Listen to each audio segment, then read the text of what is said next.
you for joining us in our fireplace chat. Featuring Richee F, Switchee, and Mike Diva. Let us begin. I like black penis. Real quick, I know I don't want to seem like I have something to talk about right away. You know, like I've been thinking about something to talk about. But how about that fucking Nelly Furtado thing, man? How about that Timberland shit? Oh, dude, I didn't know you even heard about that shit. That shit fascinates me, dude. I got both of those tracks and I listen to them like on a regular basis. The finished, what's it called, Acid Jazz Evening, and then the duo track by Nelly Furtado. Yeah. That shit fascinates me, dude. And the fact that he released it as a ringtone. Oh, did you hear about that? Yeah, I heard about that too. Dude, that guy's a creep. Dude, yeah, dude, that's.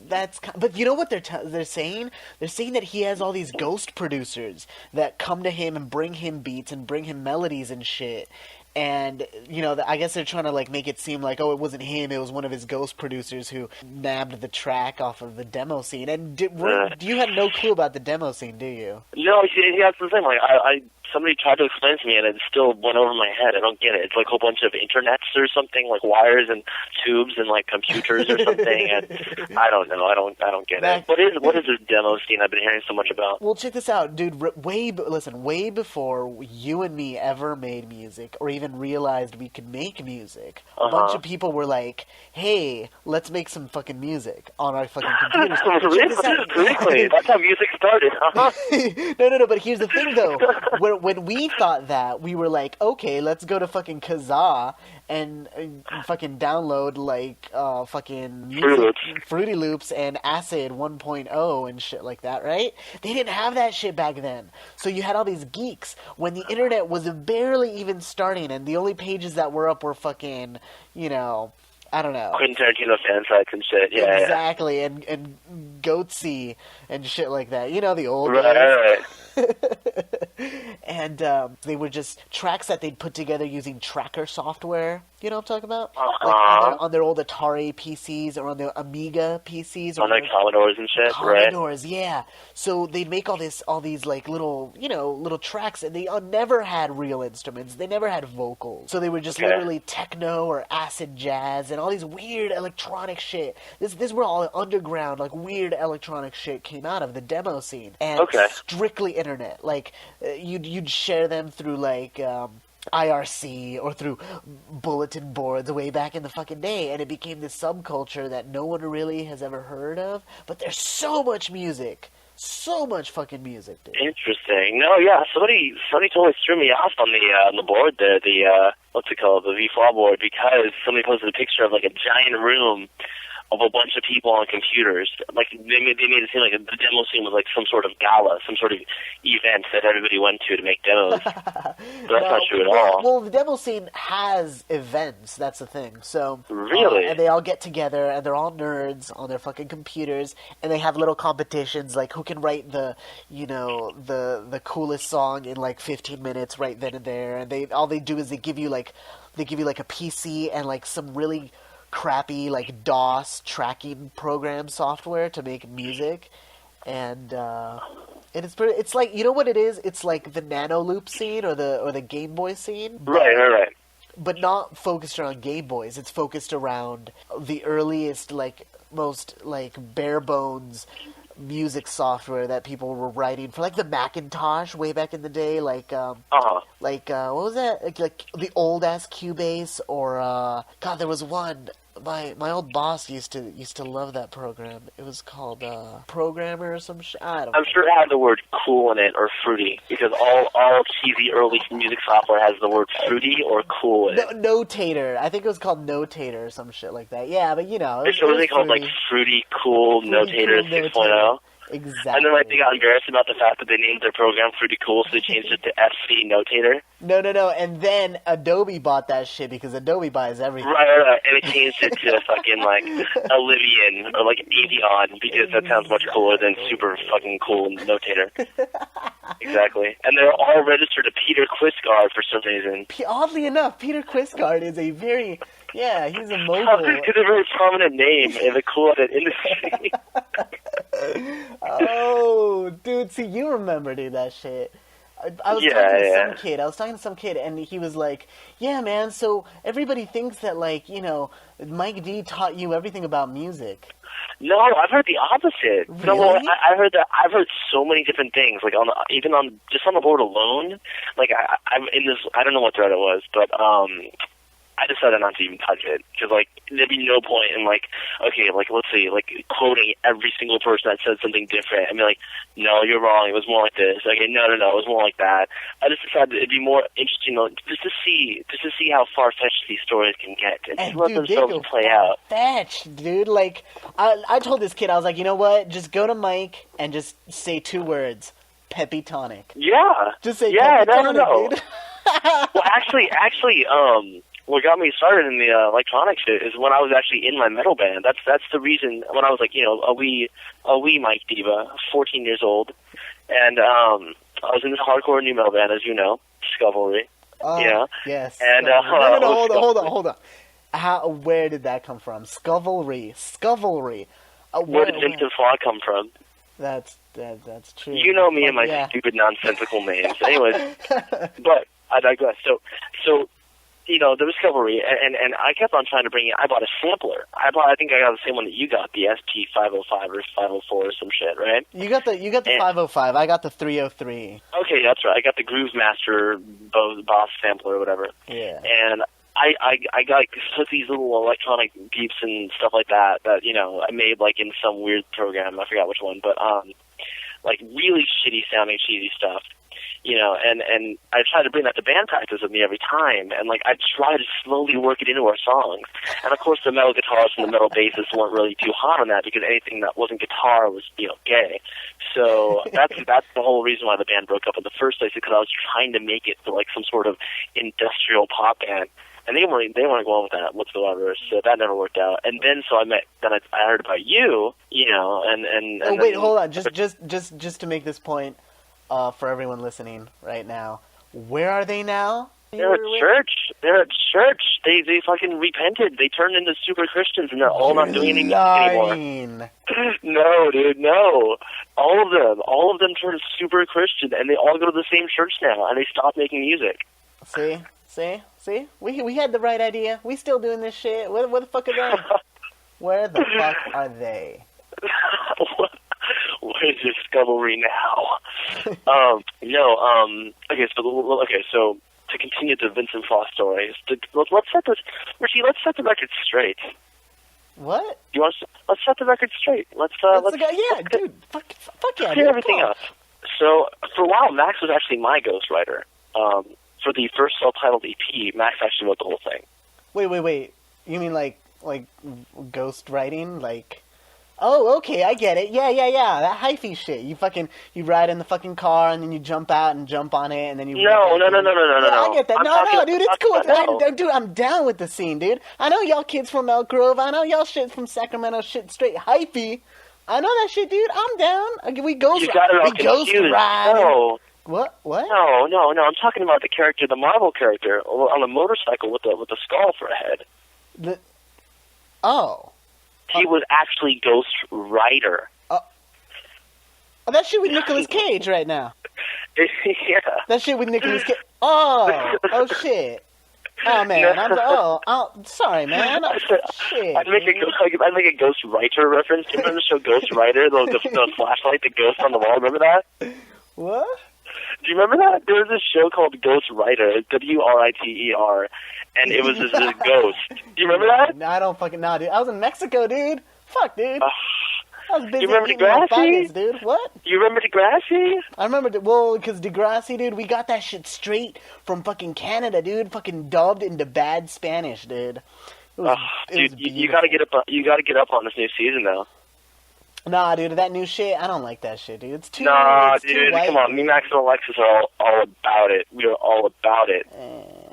there's some drama beginning starting that show. By the way, erase everything about the Vincent Flaw pass. Let's forget that ever happened. Actually, I'm gonna after this call, I'm gonna call Dee, and of course, you know, she's the one who ended up messaging me one day back in 2002, being like, "Hey, Richie, so I know this kid keeps bugging me. This little MSI kid is like, hey, Dee, I need help making music." And she comes to me and she's like, "Richie, can you help him out?" So I fucking messaged this kid, and his screen name was 8Ball, trying to be all hardcore and shit, trying to be all fucking gangsta. And so I fucking messaged the little bitch, and I'm like, "Alright, dude, let's see what you can do." So I sent him this amazing track. Did something, yeah, exactly. And you know what, dude? We actually had a song called "Do It." Except it had nothing to do with what Nelly Furtado's song is about. Ours had, but it was largely associated. It was different. I mean, we still did. It's just the it was the different part.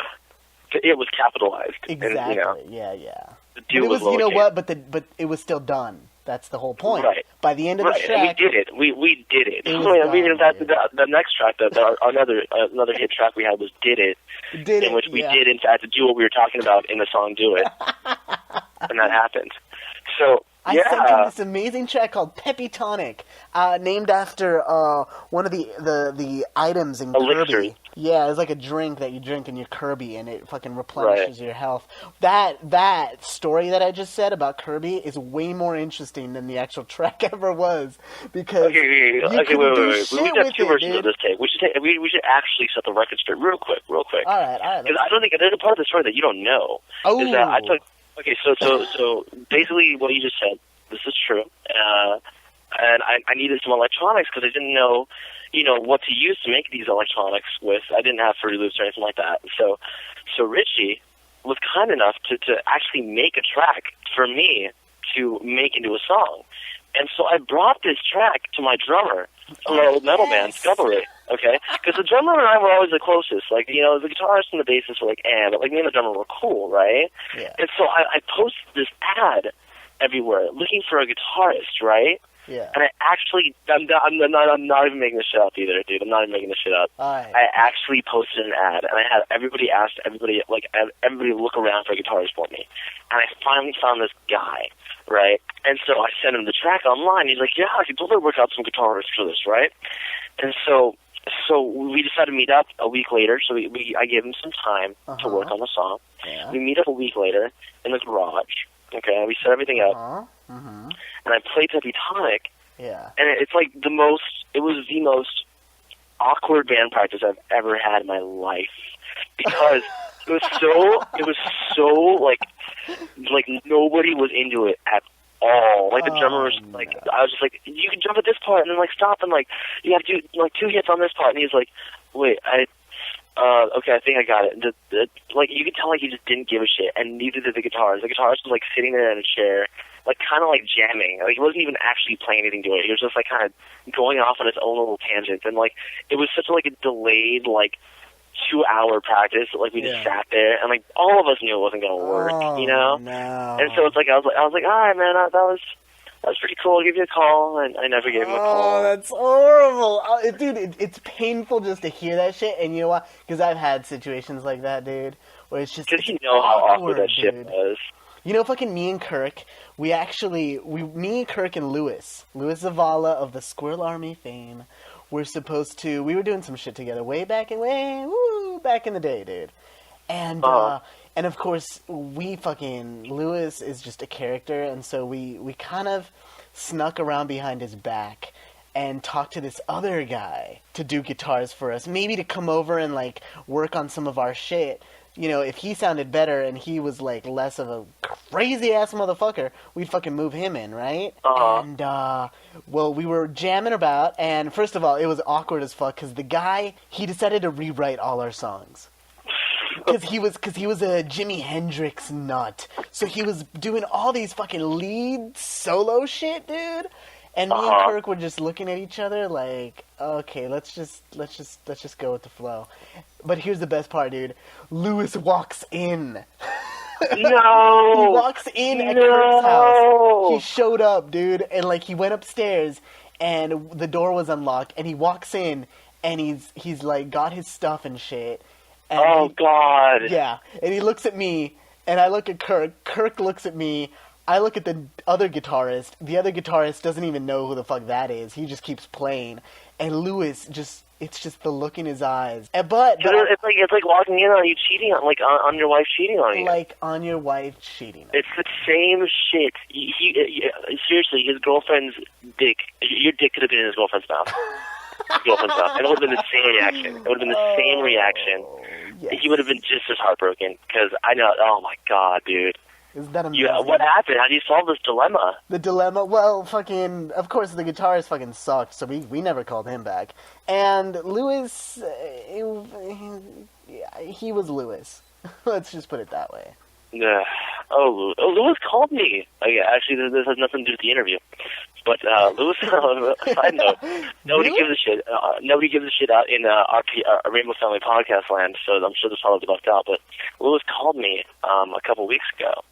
And he called me just out of the blue, and he was all, "Hey, I'm going to be in Sacramento this weekend, so if you and Max want to hang out, that'd be awesome." I was like, "Fuck yeah, dude, all right, fine, that's tight." And so... He never called you, did he? He never called. Lewis, see, that's what I was talking about the other day with someone.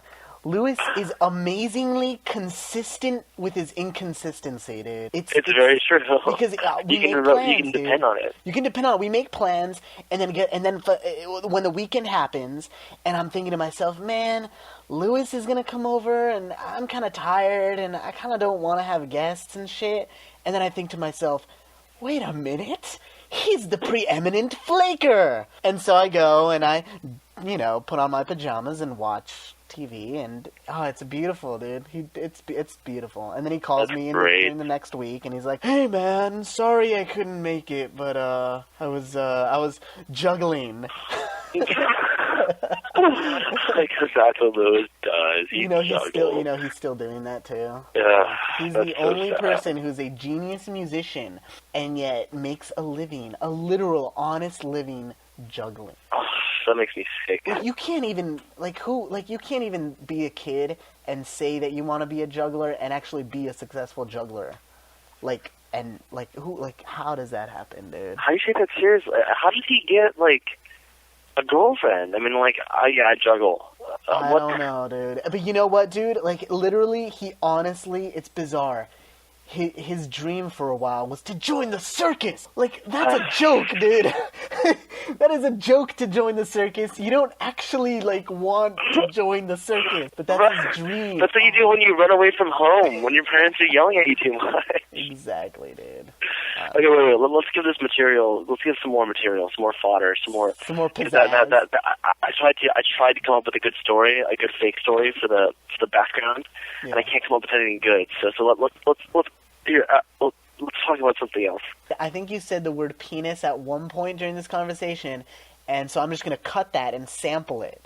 And I'm going to insert it into everything, make you sound so gay. That'd be awesome. Oh, dude, Richie, I love penis. And I'm totally about penis. And shit like that, dude. I'm going to sample that shit, insert it to make you sound gay. Gay humor's the funniest, It's yeah, you know what? Gay humor has not left yet. It's not at all. We're bringing it back. Some people say 2002 on the internet it was over, but you know what? We're going to keep this shit going. Well, yeah, because they respelled it with with an H and an E and a Y, G-H-E-Y. As long as you can spell it a new way, gay will always come back, dude. Right, and then there's with a 3 instead of the E, and now it's even more fresh. Yeah, dude, that shit, dude. You can bring that shit back, dude. You can pull a Jesus on that shit. Just keep bringing him back, dude. 3 days and then bring him back. So your interview with Snack Time wasn't 2 minutes. Your interview with Snack Time was half the fucking RPF Rainbow Family podcast. Was it really? Oh, dude, it was. It was long. Well, but you know what? Not that it wasn't informative and interesting. A lot of people told me that they actually preferred listening to people talking about stuff as opposed to just music. Oh no! I liked it. It was fun. So, real quick, on a side note, I'm really sad you couldn't make it to the Subtle Show, dude. Oh, that shit. Yeah. I really wanted to go. Although I heard, dude, tell me if this is true. Fucking Casio showed up to the fucking show, dude. No, she showed up on Saturday, dude. It makes me fucking ill. That's when Subtle's over for me, dude. Not even that. Over. You don't go on her page then. Do not go on her page. I'm telling you, don't. Just don't. Just don't. Stay away from it, dude. Just stay away from it. Uh-oh. It'll kill you on the inside, dude. It killed me. It makes me want to fucking slit my throat. Like, it's bad. Let's just say that her main picture is a picture of her with Dose 1. Oh! And let's just say that in her hero section, Dose 1 is like second. Oh, Here's what happened. Fuck you, dude. I blame you. I blame you for this shit, dude. I don't know why. You're not even showed it to her. I don't know. I don't know. You're the person in my most immediate vicinity. If Natalia was in here, I'd blame her, but... You're the one who showed Subtle to her in the first place. So here's the thing. I know that when you showed it to her, she didn't dig it much, right? Like, she was like, oh, MSI, right? Yeah. Here's what happened. As soon as she found out that Dose 1 was, oh my god, hi, she immediately liked him. Oh no. So she has like a crush on the hot lead singer of Subtle. It makes me sick. And if you know it's best for you, just don't go to our page. It'll seriously, it'll ruin Subtle for you. Oh, it but already. On a side note, it was a really good show. But it was a really good show, yeah. No, it was a good show. It was a good show. Good show. But what was I gonna say? Bro, did you call Max yet? Did you interview Max yet? No, I just want to like talk to him for a little bit so he can like intro this instrumental that he sent me that I did some work on. So I actually heard that. Yeah, I wanted to play that, so I want him to say a few things about it. But did you hear it? What'd you think? I like it. I like the instrumental in the first place. It sounds. Did you mix it or did you remix it? No, I didn't remix it. I just mixed it because he had everything a little bit, out of whack. Oh, speaking of which, I know what you're talking about. I got this new song I'm working on, and I want to do it live, but it's like I don't know anything about mixing, Yeah. Like the Subtle remix. I think the Subtle remix would have had a good chance of winning if I knew what the fuck I was doing when it came to mixing, With mixing shit. Well, I heard it. It didn't sound that bad. I like the vocal mixing. No, dude, I had so many different tracks of shit going on. It was just all sounded muddy in the end. But dude, okay, seriously, what was that one track? The B-side. Remember that sounded so muddy that I didn't want to put on your EP? Oh, fucking I want to play that, dude. Surviving the Blast or whatever? Yes! Oh, dude, you gotta send that to me. I want to play it, dude. Okay, can I introduce it? Yes, introduce it right now, dude. Okay, hold on one second. Let me think. This, can I bump it? Can you make it sound like I'm bumping it? You know what I'm talking about? Where, like, the vocals start as soon as I'm done talking? Yes, I will make that happen. That'll make me sound like such a fucking badass. Alright. This next song is a little tune from the early 20s by Vincent Flaw. It's actually a B-side / rarity off their first self-titled EP that Richee, their producer, refused to put on the CD due to it being a shitty song and it sounding muddy. So, here we go. Vincent Flaw, Surviving the Blast. And then right now the vocals start. Stars that are shine, jump in the sky and turn around and say I'm sorry, cause he wouldn't mind. He would bring it down every day, was looking for me, and she could not accept it, no she could not accept it, no one could explain it in any other way.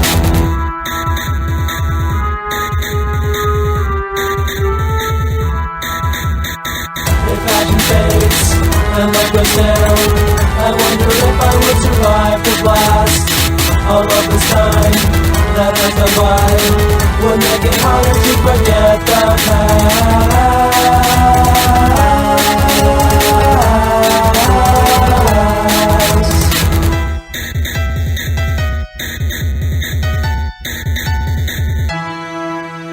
He went blind, locked up in a cage of broken bones. Try to help her, and she let him down. On second thought, she would've tried. He wouldn't take her. He ripped the sheets from her eyes and take a look on the outside. Never realized he could look life and see the bad. There's always light. No, he says I know it's love. When I see you, I see a love. All the things that people will say by next August will go away.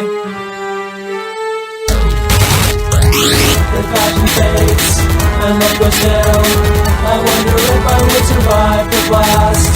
All of this time that has gone by would make it harder to forget the past. Streets from the west and take a look on the outside. The light inside the back, I know he's right. No, he says I know it's love. When I see you, I see above. All the things that people will say by next August will go away. I like it, like slash rarity. Dude, that's fucking industry jargon. Don't you know your industry jargon yet? My jargon? No, I don't have that class yet. What are they teaching you in that multimedia school of yours? Oh, in your expressions art college. Okay, now we're gonna pretend we came back from the song, and here's the deal. Woo! Here's the deal. Before I go, because someone's giving me evil eyes. Tell the kids, the 5 kids that are gonna listen to this shit, what the you said it, not me. What I did. what's going on with your edition? Explain to the kids why our Rainbow Family podcast didn't get made or isn't getting made for a while. Yeah, that shit. Because I personally love the funny shit that you and Max do because of the MapQuest shit, dude. That little adventure video shit, dude, gets me every fucking time. That shit. This morning, the Rainbow Family podcast that we recorded or that we're halfway done recording is more like, hey guys, it's me, Mike, and it's me, Max. Well, this first song is a song that I kind of like. Yeah. I play it on my iPod a lot. It's on my top 25 list on my iPod. It's a good song. It's by The Prodigy. Here you go. And then, it goes back and you think it's me like, hey, Max, what you doing in the break? Blah, blah, blah, something funny and witty. But instead it's more just like, this is Max. So this next song is a song that I like and blah, blah, blah. Yeah. It's really awkward, dude. Maybe I should come up with some skits or something, Dude, pull some shit like me. Just don't care about making a complete idiot out of yourself. And people will come, dude. Okay, wait. Okay, so what happened was, ladies and gentlemen, about what happened with our podcast was that my $2,900 camera got jacked out of Max's car, and that camera, as Richie knows, was like my life. It's your bread and butter. My bread and butter. So that was kind of earth-shattering for me. I kind of pulled a snack time and spiraled out of control for like a half a week. And so then I got it all figured out with my insurance and shit like that. And just like, it was just a big hassle for like a week long. And the Rainbow Family podcast was like the last of my list of worries, So, but I have something planned. I mean, we're going to get it done by the time that you're done with your 2 more shows or whatever. So maybe like when you're done with your last show, then we'll release that or something like that. That's the story. Well, let's end on a high note. I don't know how to end on a high note though. Let's make it sound like something, really really cool, exciting people. Hold on. All right. Let's see. She's like, Mr. Graves is sad. Fuck you, Rainbow Family Podcast. Peace, Richie. Thank you for listening to the Rainbow Family Podcast. Bitches. I still like black penis.